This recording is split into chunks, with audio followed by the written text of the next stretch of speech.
नमस्कार दोस्तों। गांव के एक छोटे से घर में धूप से ढकी खपरेल की छत के नीचे एक बूढ़ी माँ, जिसे सब प्यार से अम्मा बुलाते थे, अपने बेटे और बहू के साथ रहती थी। अम्मा का असली नाम सावित्री था, लेकिन अब नाम से ज्यादा उनकी पहचान बस बूढ़ी तक सीमित रह गई थी। सावित्री ने अपने बेटे राहुल को बड़े प्यार से पाला था। उनके झुर्रियों भरे चेहरे पर अनुभव की अनगिनत कहानियां थीं, मगर अब उनकी आंखों में सिर्फ खामोशी का समंदर था। पति के गुजर जाने के बाद उन्होंने दिन रात मेहनत करके उसे पढ़ाया, उसे एक अच्छा इंसान बनाने की हर कोशिश की।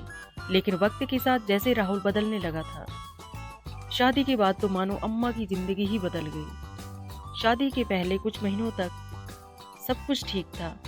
बहू ने भी शुरू शुरू में उनका खूब ध्यान रखा, लेकिन धीरे धीरे चीजें बदलने लगी। बहू नंदिता को अम्मा की हर बात खटकने लगी। कभी वो खाने में कमी निकालती, कभी सफाई को लेकर ताने देती। राहुल तो कभी माँ की एक आह पर दौड़ा चला आता था। अब बहू के कहने पर माँ से दूरी बनाने लगा। माँ, तुम क्यों बार बार नंदिता के कामों में दखल देती हो? वो जो कर रही है सही कर रही है, तुम्हें तो बस शिकायत करनी आती है। राहुल की आवाज में वो प्यार कहीं खो चुका था। अम्मा के दिल में जैसे किसी ने खंजर घोंप दिया था। वो तो बस ये चाहती थी कि उनके बच्चे खुश रहें, लेकिन अब तो वो दीवार की परछाई बनकर रह गई थी। बहू बेटे की आवाजें अक्सर तेज हो जाती। घर में अम्मा के लिए तिरस्कार और अपमान की गूंज बढ़ने लगी। दिन ब दिन जुल्म बढ़ता गया। कभी बहू खाना देती, कभी उन्हें घंटों कमरे में बंद कर दिया जाता था। अगर वो गलती से कुछ गिरा देती तो बहू का गुस्सा फूट पड़ता। राहुल सब देखता पर आंखें मूंद लेता। एक दिन बहू ने अम्मा की दवाइयां फेंक दी और राहुल ने बस सिर झुका लिया। अम्मा की आंखें हर रोज अपने बेटे के चेहरे में वो पुराना मासूम चेहरा ढूंढती थी। जिसे कभी चोट लगती थी तो वो रोते हुए उनकी गोद में छिप जाता था, पर अब वो बच्चा कहीं खो चुका था। फिर एक दिन नंदिता ने राहुल से कहा, हमें माँ को वृद्ध आश्रम छोड़ आना चाहिए। घर में हर दिन का तमाशा सहन नहीं होता। राहुल पहले तो झिझका, लेकिन बहू के दबाव के आगे झुक गया। उन्होंने अम्मा को समझाया कि वहां उनका बेहतर ख्याल रखा जाएगा, लेकिन असलियत अम्मा समझ गई थी। वो जानती थी कि अब उनके लिए इस घर में कोई जगह नहीं बची है। अगली सुबह राहुल ने अम्मा के कपड़े एक बैग में भरे और चुपचाप कार में बैठा लिया। रास्ते भर अम्मा की आंखें खिड़की के बाहर अपने गांव के पेड़ों, पगडंडियों और उनके गलियों को देख रही थी, जहां उन्होंने राहुल को गोद में उठाकर चलना सिखाया था।